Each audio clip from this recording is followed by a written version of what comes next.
Okay, haven't talked a lot about this particular car. I've had it since 2015, so over 4 years now. But I started out, it was a 68 Vista Cruiser. Went to Sylvia, North Carolina and got it. A lot of people said, anyway, some people had different opinions about it when I bought it, but I was still in the middle of a lot of health issues at the time. But anyway, it gave me something to look forward to, so I bought it, and here it is. When I bought it, it was old pukey gold color interior, like those seats. The first thing I did was change it to red, put a new carpet. These are actually painted door panels. I bought a 70 Monte Carlo that was junk, but the seats had been recovered. Well, I know the seats are not matching the car, but they're good seats to ride on, so I changed it over to bucket seats and put these in here. That's actually the second set. I had an earlier 67 set in here first. About a year ago, almost, I put the shifter in the floor. For all y'all Cutlass purists, yes, I know that's not a Cutlass console. Don't care. It's a Chevelle console with the, in my opinion, the best looking shifter console combination that they ever put in a car, automatic wise. Looks just like it should be there. The brushed aluminum stainless on the console matches the Cutlass sport wheel. So I just acquired a floor shift speedometer. I got the gauges from Summit that light up nice, but from Scott Wynn out of Illinois. If anybody need any Oldsmobile parts, contact Scott Wynn. You should be able to find him. If anybody needs how to get in touch with him, just let me know. I also eventually want to convert to, when I bought this car, the air conditioning worked great. But I want to convert to vintage air, and I figured it's going to take $800 to get this system back running with a new compressor, new lines. So I'm just going to buy vintage air and put in it. I'm going to put the floor shift speedometer in it to match the bucket seats. Eventually I want to get a floor shift steering column, probably a tilt. Unfortunately, now, you know me, if you've watched any of my other videos, I hate aftermarket parts. I hate them with a passion. I don't like aftermarket radios, especially ones like is in this car, but at the time, that's the only one you could buy for an Olds. I prefer to spend a little more money, and if I'm going to get an aftermarket, get one that looks exactly like the original. I may actually have my original that I still have, the AM converted, but I'd prefer to have an AM FM original, so if anybody has an old Core AM FM laying around for a 68 or 9, contact me. But I got the tack here on the column. But, you know, eventually I want to put the rally pack in this car. I want the tachometer, the tic tac as they called it, and the gauges. Probably do the gauges. The gauges, I'm not really a big fan of factory gauges because of their electric. And they're not that dependable, and they're not that accurate. I prefer these. I think these look great. What I'll probably do in the future is not even worry about, you know, the gauges here. Maybe put them in just for looks. But have these that actually function. But have the tachometer here. Because this car just has a block-off plate here. They don't even light up.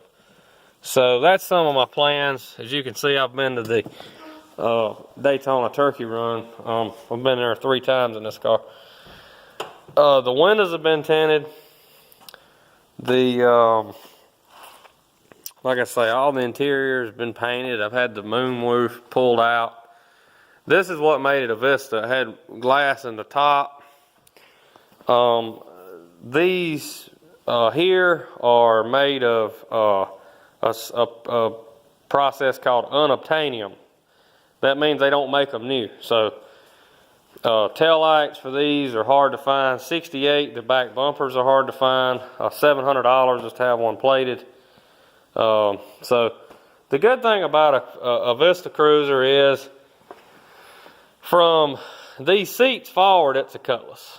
So all your fenders and hood, I just ordered a W30 fiberglass, all fiberglass W30 hood for this car from Glass Tech. I just removed the standard 442 hood that was on it, and there's the hood tooth and all that stuff down in there. But I have Corvette rallies on it, and this is what's going to get me in a lot of trouble here with the Oldsmobile people. I've already converted this car to a Chevrolet. It has a 350 engine and a 704R transmission. You can save the hate mail. 455s, Oldsmobile engines are cool. 68, 69, 400s not so much, and that's what this car came with. And it was a oil. It used more oil than it did gas. So I got rid of it. Put this in here, and I've had it in here about a year and a half. So I got it running, and I said, well, this will get me by for a while. It just didn't have the power that I wanted. This is a 71 350, rated at 270 horse, but this engine's never been rebuilt. So, you know, it's got some miles on it, and but, you know, we time and chain and serviced it, and it's gotten me by. So here's what's going in. A fellow by the name of Richard Savage built this in Liberty, North Carolina. He's the one that built the engine in this car. And that engine's 10 years old. So I have a lot of confidence in his ability. And very good, reasonably priced engine builder. Unfortunately, he's 75 years old now. So I was lucky I was able to get this one done. But this is a 383 stroker, aluminum heads, roller tip rockers, aluminum water pump, steel crank, high protected pistons. We didn't go too overboard on this. It's somewhere around low 9 to 1, 9.2, 9.3 to 1. Probably can run regular gas in this thing, 89, 93. I'm gonna run regular if I can. But anyway, I just noticed those are the dual bolt pattern heads, so you can run either type of intake on those. Those heads, good heads, don't quite know the brand of them. They're an off-brand head, kind of like a Pro Comp head we have on this car over here.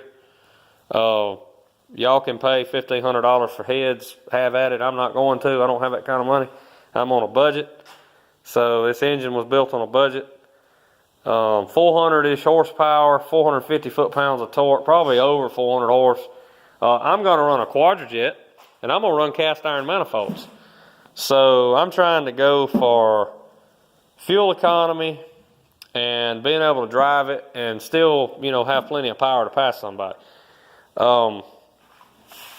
I have a car over here that drinks gas. I'm not looking to build another one that drinks gas. So that's why I'm sticking with a quadrajet carburetor. I have a 342 gear in this car. This wagon here came with a 12-bolt, Chevrolet 12-bolt from the factory. 68, 69, from what I understand, came that way. At least this one did. So I had the rear end built, 342 gears. It matches the overdrive perfectly. With that 383 engine, it's going to be sweet. So just kind of wanted to do a video, give you a little background on the car here. I know some of you out there, you've probably never seen one of these. You may have seen it on a show called That 70s Show. I didn't even know this. I never watched that show. I didn't even realize that after I bought the car. That is not why I bought this car. I wanted a station wagon, and my friend had a sport wagon, a 67, and it had the glass in the roof. And I always liked that car. So I had a lasting impression on me. He'd let me drive it. And it's my decal there. But it was always a neat car. So I found this one. Like I said, it popped up on Facebook Marketplace. And I was able to buy the car for what I thought was a reasonable price. I drove the thing home. It had drum brakes on it.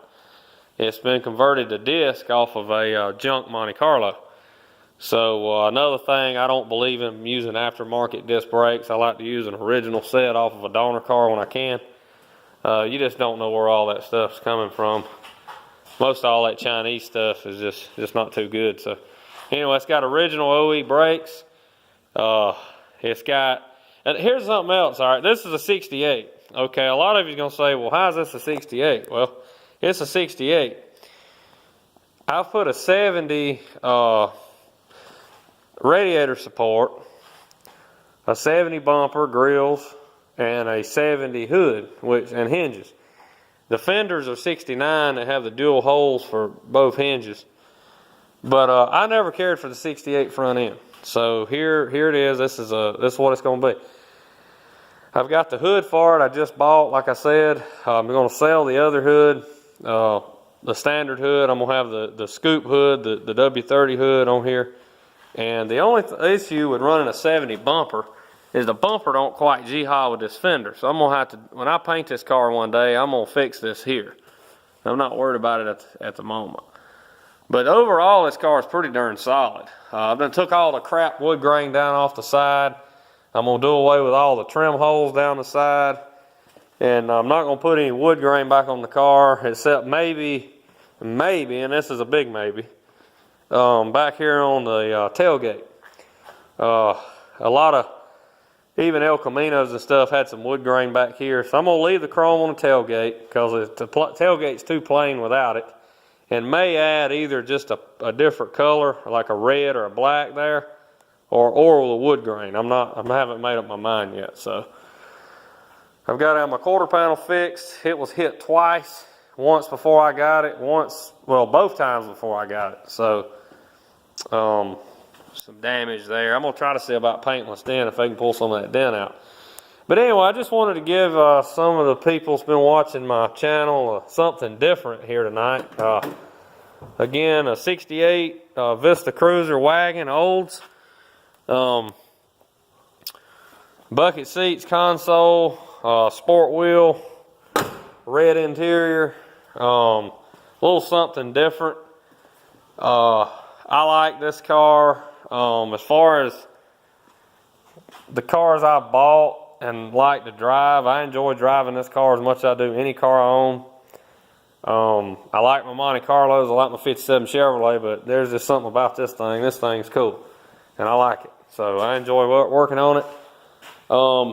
Looking forward to getting started. I've pulled it in here to my other garage, my personal shop here, and we're getting ready. We're going to pull this engine out. And I'll be doing a few videos to document the process, and we'll get that bad boy put in here and go. I may even take it to the track down in the future and have it see what it'll turn at 1/8 mile, just for curiosity, more or less. Probably won't do too much good hooking with those street tires, but okay. Well, that's all I wanted to say. Hope you enjoy this video. I know there's going to be some Oldsmobile people out there who barf and throw up all over their computer when they see what I've done to this car. But, hey, it could have 30-inch wheels on it, or it could, be used in a demolition derby. But I'm no purist. I'm no Oldsmobile purist. I'm a Chevrolet guy.